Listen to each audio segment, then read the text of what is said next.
So, Paul Verhoeven's awesome.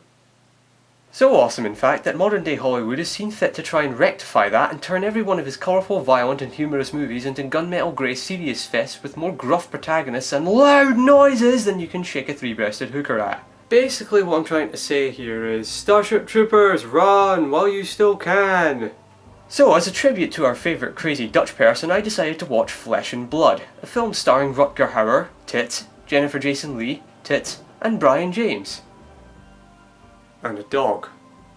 The story follows Martin, the leader of a band of mercenaries who are tasked by Arnolfini to bring an entire city to its knees, only to afterwards be betrayed because he should never trust someone named Arnolfini.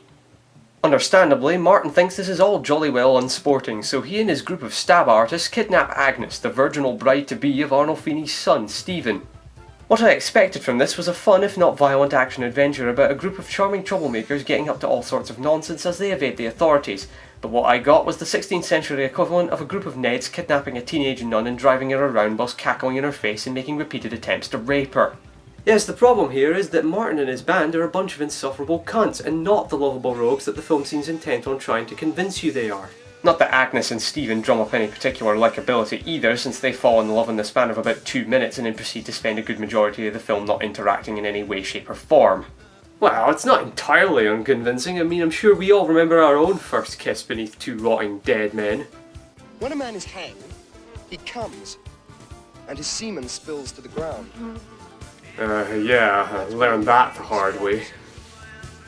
As can be expected, the film is technically well made, and the violence and nudity which characterise Verhoeven's movies is present in all its glory.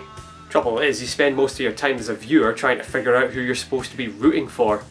Whether it be Rutger's band of merry sociopaths, or Stephen who, in his search for the girl he loved for about 15 minutes, harasses tongueless peasant women and threatens innocent people like his posh sod of a father.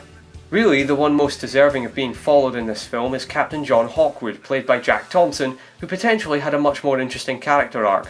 Unfortunately, all hope of this is chucked like a plague-infected dog corpse when he just buggers off at the end, leaving us with what is arguably this film's Bella and Edward making googly eyes at each other, as we're supposed to be happy that Martin got away without having his cock skewered on a meat hook.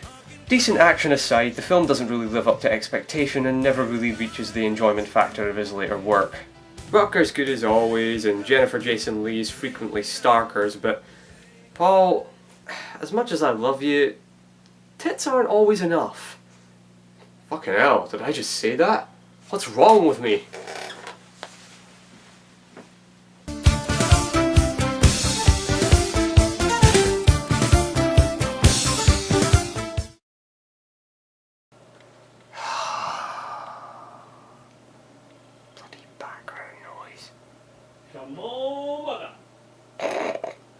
Great, now that's on video now, Dad. Excellent. You can use that to blackmail you in the future.